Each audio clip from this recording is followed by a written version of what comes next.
so I will just go off influence. So I would say Kanye, um, Wayne. When I first started listening to hip hop, that's who I listened to. It was Wayne.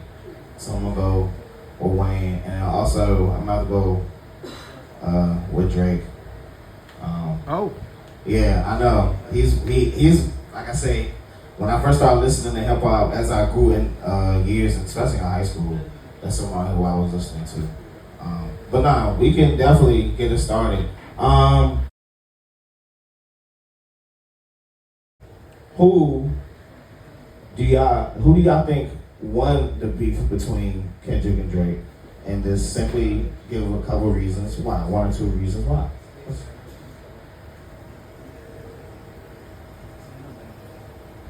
It's gonna be controversial. Oh my goodness, you should make me a panelist. I think Drake won the beef, only because I found the beef in itself to be kind of some of the issue in terms of, I mean, maybe it's cool, it's supposed to be fun, but I feel like there's so many divisive activities that are taking place, and so I believe, just from what I know about the beef, it could have been fun, right? Because we've had rap beefs before. It could have been fun, and I feel like Kendrick made it not fun, right? And so I think with the beef and just the extreme and bringing people on stage, it just created like this cult. And I like Drake. I like his music, but I feel like it just totally changed the tone. And so for that reason, I mean, I respect to Kendrick, but that was an L. That was an L for us as a community who's already so divided and divisive, to come out the way he did, and just sling a lot of accusations. It just got real messy and ugly at the hands of Kendrick. So I'm gonna give that one to Drake. okay. Yeah, for that reason. Okay. I respect that take. Same. I'm a Kendrick fan. I truly believe, and let me just disclaimer, I'm an old school music type of person anyway. So like I keep up with some of the current things, but not really. But I do listen to Kendrick, and for me, Drake is he's an entertainer, and I appreciate the lyricist that Kendrick is. Yeah, we talked about that earlier. So it's just like the lyricist that Kendrick is, and just the things that he says, and the way it makes you think about other things, and that's what when we think about culture and like that mindset and what we're doing as a group and as a community and how we are able to come together through music. So yeah, definitely Kendrick for me. I'm gonna go ahead, even though I literally just said Drake was like one of my favorite rappers. Kendrick is also one of my favorites as well. I just feel like Drake, I started listening to Drake a little sooner than Kendrick. But as far as the question at hand, I'm gonna have to go with Kendrick winning the battle simply because of the way everything was presented. This was definitely a beef, a memorable beef that will, I guess, go down in hip hop history going down the line. Honestly, Drake had came out with the push-ups. When he came out with push-ups, I was like, whoa, like I didn't think. I'm a very high critic of Drake because of the stuff that he's been dropping, how he's what's the word for pursuing himself or showing himself, you know what I'm saying, in hip hop. And I just feel like something like this, a beef like this, is helping him carry his way back up. Like he's actually trying to rap now. And I actually like, and sometimes that's what beefs are for, you know what I'm saying? Sometimes you need something to just stir you back up, like, all right, let me get back on my stuff. But he came out strong with the push-ups, but then somewhere in the loss in between, when Kendrick came out with Euphoria, that song actually came out on my birthday, that's why I was actually really excited.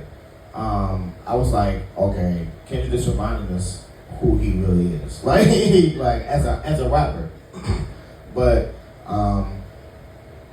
honestly, the reason why I say Kendrick won is because of how he honestly, the knockout punch and Not Like Us. He kind of beat Drake at his own game. As y'all don't know, in these previous Drake beefs, specifically with Meek Mill when he had the back-to-back rolling, like that was in the club. We going back to back. Now Kendrick got They Not Like Us, They Not Like Us, all in the club. You know what I'm saying? And it's so crazy because when Drake came out with Push Ups, I thought that was gonna be a song that was gonna be Chop It, Give Me 50. Everybody was gonna be in the club singing that shit. It's crazy. But and I also feel like he won because of what he kind of did,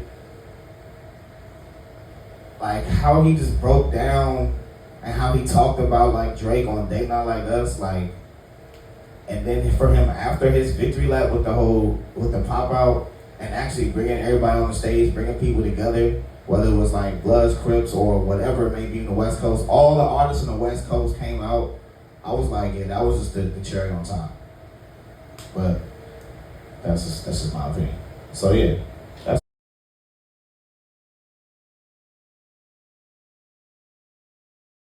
Do one of these questions on the docket. Here we go.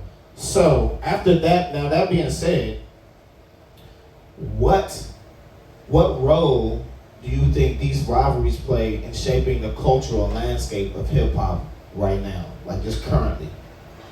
Just currently.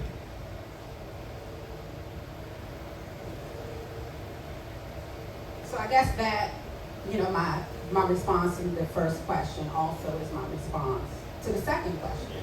And I think I was listening to Dr. Umar, and he said something about the beef, and I thought that that was it really just came from how I feel. He said, it's interesting that, Kendrick, with all the influence, he's able to get the Bloods, the Crips, the communities, and everyone up for beef and rivalry. But when you look at the conditions that they live in, and some of the homelessness, the poverty, and ways to use that voice and use that unity to really improve the conditions in which people live in, he said, Kendrick was silent. So not a lot there. And so I think also for us as a people, which is cool, we like to be entertained, we like that,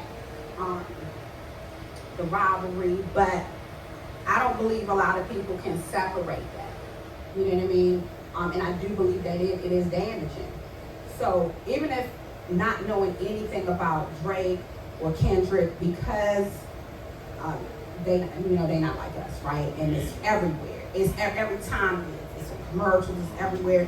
But then some of the accusations and the jabs are now personally attacked. Now I don't know whether Drake is a pedophile or not.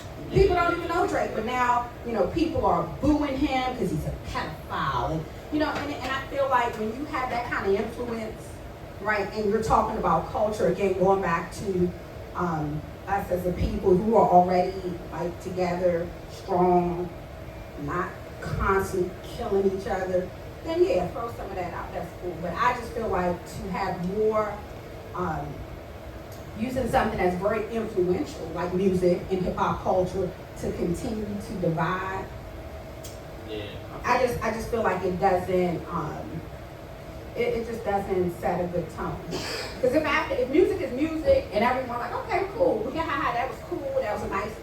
But then you run around, you getting booed, people talking about they need to hide their kids from you. Things said because it was said in that song and in that. I just, like I said, I think that's I just find that to be distasteful. I think it isn't good for us as a culture. It's another disclaimer, because I'm always a parent educator first. So I think it's important to be able to start the conversation, like we having this conversation tonight, right? I think that's important. And then two, it's just hip hop. When we talk about real hip hop, it's really about storytelling. And just being able to, whatever your story, whatever your perspective may be. So I really think it's important to get us to start having the conversations, even if we don't know what's real and what's not real. Like I said, I love Drake, I love Kendrick, but Drake will forever be an entertainer for me because my first introduction to Drake was on Degrassi. Like, that's who you are. So I get it, but I really do think it's important to start having those conversations because, like I said, as an educator, sometimes that's the segue to the relationship building or to the, oh, you heard about this, you heard about that, and then not necessarily giving your own perspective, but just being open to having others tell their story and their perspective. I also think that's important. And when we really talk about culture, it's really about just kind of want to create shared language and define that, right? Culture is like the set of behaviors that we all do in that as a community or a group of people, and the values and the beliefs that we have.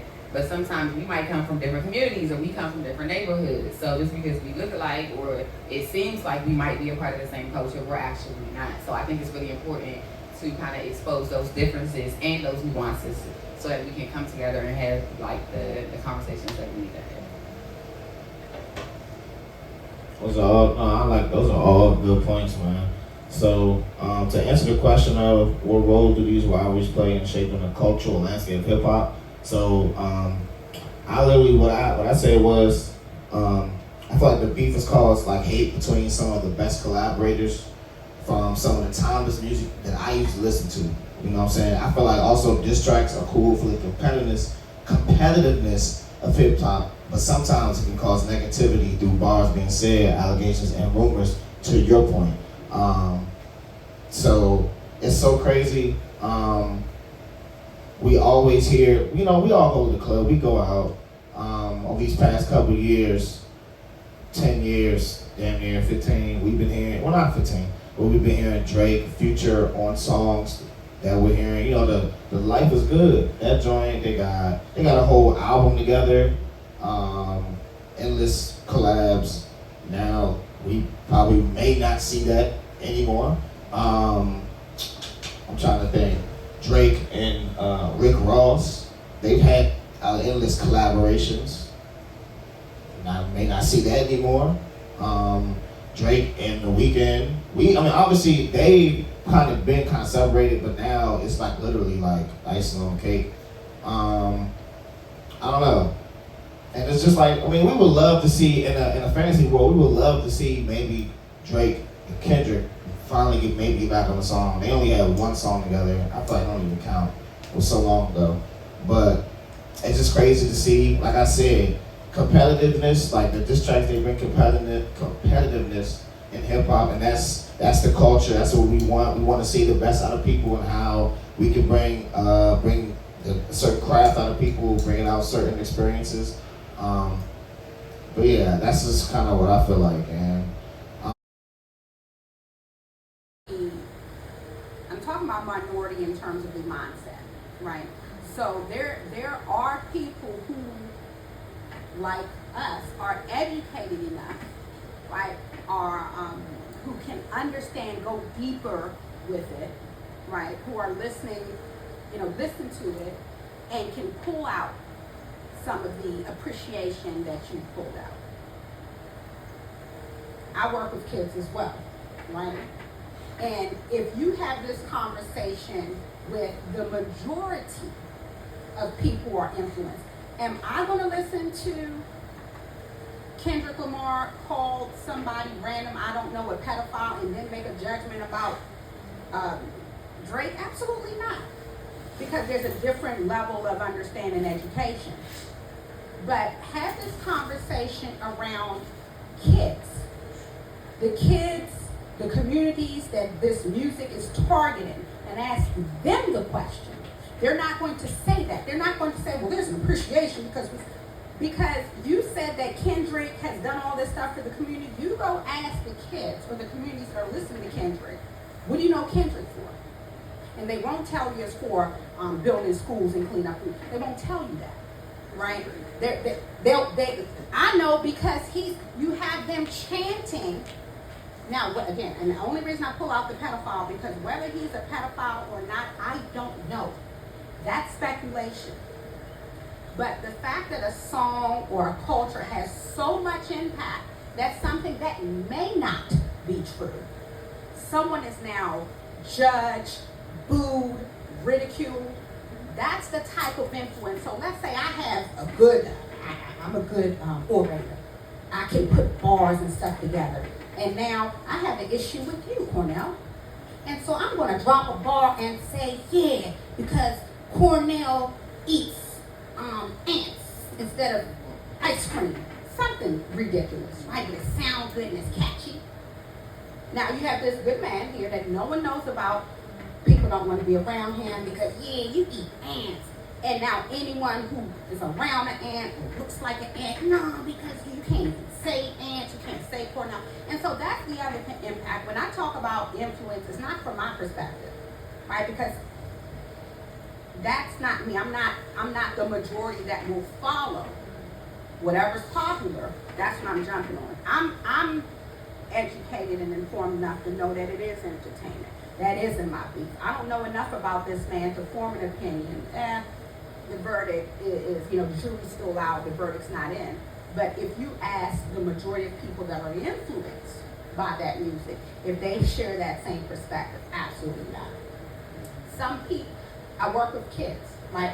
And kids that didn't eat pedophile. Now you're saying, now they want to know, what's a pedophile? What's a pedophile? Oh, for real? And forming opinions, because again, and I don't know enough. I didn't listen to enough of the lyrics. I listened to it enough to know that I was sick of hearing it. I know that. I know that piece, right?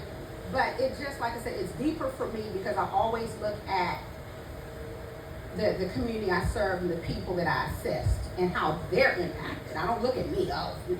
How are you impacted? This is a side note, but it kind of goes along that same thing. I won't listen to Megan Thee Stallion. I don't even know who she is. I won't listen to her. I won't listen to Cardi B. I won't listen to people who have had a negative impact on the kids that I work with that I'm trying to teach something different, right? So I remember the WAP. I still never heard the WAP. Don't even know what a WAP is. But I remember working with kids that are listening to WAP. I have 8 and 9-year-old girls that I'm trying to teach self-esteem and self-respect, and they're talking about a WAP. So that's what hits me. When I hear stuff like that, immediately I'm turned off. I'm like, this is disgusting again. And that's where I come from with it. So it's not, sorry, my passion. So that's what strikes a chord with me. It's like, it's not how you impacted by it, because you're not the majority. It's not how you're impacted by it. It's not how, I appreciate it. It's these kids that are mindlessly bopping this nonsense, right? They're singing this nonsense. And then when someone asks, well, what is that? And then they find out more about what it is, and now it creates a whole nother narrative. And I believe it is on purpose, designed to continue to divide, to bring down. You cannot tell me, I don't care how lyrically wonderful and talented, I believe it's a design to continue to perpetuate the agenda. And the agenda, get this mic out my hand because I will stay here on the that's no, but I'm saying so that's not. You ain't got to rush through the questions, bro. We can stay on question one if everybody loves it. Look, I'll start talking about some other stuff. I definitely want to name. I'm loving this conversation, and I definitely like to have different perspectives taken when I'm having a conversation where I'm thinking about things. And as I named before, I'm an educator, and I teach elementary, so I'm teaching 3-year-olds to like 10, 11-year-olds, okay? And a lot of times I'm learning things from them because I'm not hip to it. And one of the things you said, Cornell, because I'm a black woman that was a black girl from PG County and growing up the way I grew up, it's just in terms of the words you used that stood out to me when you said liberation. And I think it just has a lot to do with even being comfortable to have certain conversations. And I think when we're talking about culture and hip hop, it's those things that are laid down from generation to generation. Like it's certain songs, you go to the cookout, if your mama put that song on, Frankie Beverly Mays, everybody's gonna know that. Like my kids were like 2, 3 years old knowing that. So it's just I think music is passed down through our culture. So when we think of something not like us, and again, I love to play devil's advocate. I don't think I will ever get tired of that song, because at the end of the day, we also got to admit, I'm the type of person, I like to say things that people don't want to say, but everything in this country is about race, and at the same time, all kinfolk and kinfolk. So even though there are things being mentioned like being a pedophile, or he said, I'm gonna put you up to history, you a colonizer, and understanding what those things are. So even though my kids, and I'm gonna say my students, they're listening to these things, but we're able to have those conversations so we can dig a little bit deeper and to define and create that shared language about what that knowledge really means. in terms of being liberated to speak your truth. Because a lot of times as Black young boys and Black young girls, we are silenced to not say what we really want to say. And when things are either unsafe or uncomfortable, I know you kind of mentioned mental health, that's kind of like my jam too. We are dealing with a lot of things, especially our children are dealing with a lot of trauma that they don't know how to talk about. And we are in schools, I teach in schools, and there's a lot of things going on in schools, a lot of people that shouldn't be in schools. But because we're not having these conversations and we don't know what a pedophile is, we're accepting certain behaviors, which are making things worse. So when I think of it, I think of specifically being able to lead the legacy, to be able to have a conversation and be okay with disagreeing. Because when you go to these white schools, they disagree with their teachers, they'll disagree with certain things. But when it comes to our Black students, oh, the teacher say, oh, we're not listening to this or we're not doing that, versus, oh, that's what you're listening to? I mean, why do you like her? And being able to have those conversations. So again, at the end of the day, I think it's really all about that liberation and being comfortable and feeling safe to have the conversations. Because I also don't want to feel away if I like this, and maybe even if I don't understand it, I'm not going to feel comfortable saying I don't even understand it. I'm just doing what the masses do. Because again, that safe space has not been created. So I just wanted to add that in there.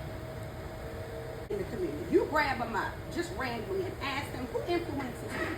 Who do you look up to? Who do you listen to? And I promise you, now I'm saying, oh, you know what? My history teacher, because they drop jewels. You know what? My art teacher or my such and such teacher or my such, I promise you, none of them will say that. They'll talk about people, they'll talk about athletes, they'll talk about rappers. There may be somebody in their neighborhood who has a lot of money, right? But they're not going to talk about people. They're not going to talk about us. You understand? So that's and that's what I want to keep. That's what I want to keep emphasizing, because we can't look, when we're looking at things that are impacting our culture, we can't look at it through our lens. We're old, whether you like it or not. We're old, right? Some a little older than others, right? Mm-hmm. But that we're not the ones that are impacted in a negative way, because we can differentiate. We do know the difference. We can say, oh, this is entertainment, or this is a good piece for discussion. But when I'm telling you this is what I do for a living, right? I work with kids trying to deprogram them. That's what I do for a living. Cornell knows. I'm trying to deprogram kids. And a lot of the stuff that they're constantly inundated with, that they can't determine that this is a good point of reference for us to have a discussion about. Like, they're not hearing that. Oh, you know, I think I was having a conversation with another teacher, educator, someone, and I talked about Megan Thee Stallion. She said, well, wait a minute, you know that Megan Thee Stallion is educated, she has a degree in such and such. I said, no, I don't know that. I said, I promise if you ask the kids that listen to her, they don't know that I'm done. They know she's, voluptuous, she's shaking, she's bouncing, she's whopping. And that's, and so it disheartens me, because those kids are the people who are going to be making decisions about our future. And if you look, I wish I was here for the conversation on politics, because I would love to hear on that one too. So some of the things that we just kind of let slide, and we're like, slowly but surely, an agenda is being planted. An agenda is being planted. And we're too busy being entertained, mesmerized, bobbing our heads, or distracted to miss the fact there's an agenda being planted. And I think there's a whole lot of stuff on this agenda, and it just makes me upset. It makes me upset when anything is in pop culture that's furthering the agenda. It just makes me upset. And the thing is that the Black community is really big. So you have not only young men being influenced, you got young women being influenced by all these different singers that are all female. They over-sexualize themselves. And then you got Kendrick Lamar saying that he's a pedophile. And it's like these little girls that are listening to Drake and stuff, they're like, oh, he's a pedophile, it must be fine. It must be okay. When he's making it seem like, okay, like, yeah, he's a pedophile, he's not like us, but, you know. But he's not like us, but he has the money and he has the glitz and glamour, and he's a pedophile. So even with that, so it just opens up. I want, when we're starting to look at how culture's influence, it's not really us. I would like us to have a conversation around the ones that are being influenced. And that's going to give us a better, I think that's going to get a better knowledge and understanding. And if you can pull some kids together here that says, you know what, that was so prolific, you know, and it really, you know, sparked conversation and got us talking about things that we weren't thinking about, then I would concede. See, and the beef between Kendrick Lamar and Drake, what they're doing is they're making it known that it's okay to argue. It's okay to not express your feelings in a healthy way. And that's not a healthy way to experience your feelings. It's not. Because you're just arguing. You're just going back and forth, and it's not okay to have a good discussion, to work together. And the thing is that we got social media like influencing our children, our future, and Kendrick Lamar and Drake, like when the beef started happening and everything, like they were saying some crazy ugly stuff to each other. Go ahead. I agree with what you guys are saying, and I also think because I'm being educated and being a parent, my kids are teenagers, so I be going through it though.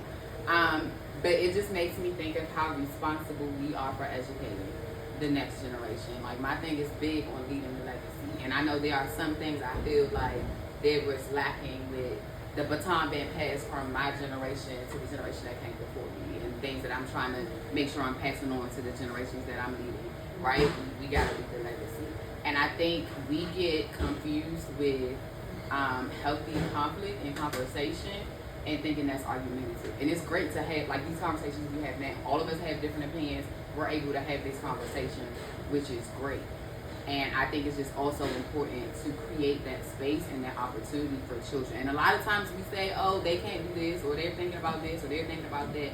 But sometimes when you really put them in space and really give them the lead and be that facilitator for them, they're able to have certain conversations that you don't even think that they can have. And I think also, because I just feel like this whole pedophile thing keeps coming up. Because even in terms of that, keeping it real, I don't have any pedophiles, it's no disclaimer, but Drake can bear the weight of being called a pedophile versus somebody else carrying the weight of that. And that's just the reality of it. And I think a lot of times we talk about things in theory versus reality. So it's like when you're really living and you're really, you know, all of us here, we are educated, but we also all have our traumas and things that we have gone through as well, and the things that we're still trying to get to and the barriers that we face. So again, I bring it always back to it's important when we're thinking about culture in terms of what are we passing down. Because a lot of times you get caught up in the, well, this is not that, this is not that. Sometimes all that's not important and we get complacent with it. So I think it's also important to just think about what are we trying to teach, because intention is important, but impact, like a lot of us were saying kind of earlier, is also important. So you have to also understand the impact of whatever intention you may have. Which is why I aspire to J. Cole, because what he did by dropping out, by like getting rid of all of that, he was like, all right, this is not a discussion anymore. This is an argument between two people that clearly need to work something out, but it's not a good place to do it. And we need to be teaching people to back away when you need to back away and do what you need to do. But if two people got it, then you need to just let them have it. And it's crazy because a lot of people had called, a lot of people had called him a coward for backing out. Like, it's so crazy because one of my friends, he's like, I was like, you just said that J. Cole? He's like, well, I don't even listen to this whole discography. I'm like, bro, you're over exaggerating. But those were all definitely great points, man. I do feel like Kendrick and Drake have both impacted our society socially. I feel like Drake has impacted like more socially, back to what you were saying about being entertaining, and Kendrick has been more so, just from my opinion, more so of what it is to be a black boy in America, back to what Cornell had said earlier, just all the way down to his artwork, what his music videos, what he's saying. And I'm not trying to use that to discredit anything with your opinion, what you were saying about the whole pedophiles things and what he's saying about him and how that could discredit Drake or another person. But nah, this was definitely cool to hear different perspectives, man.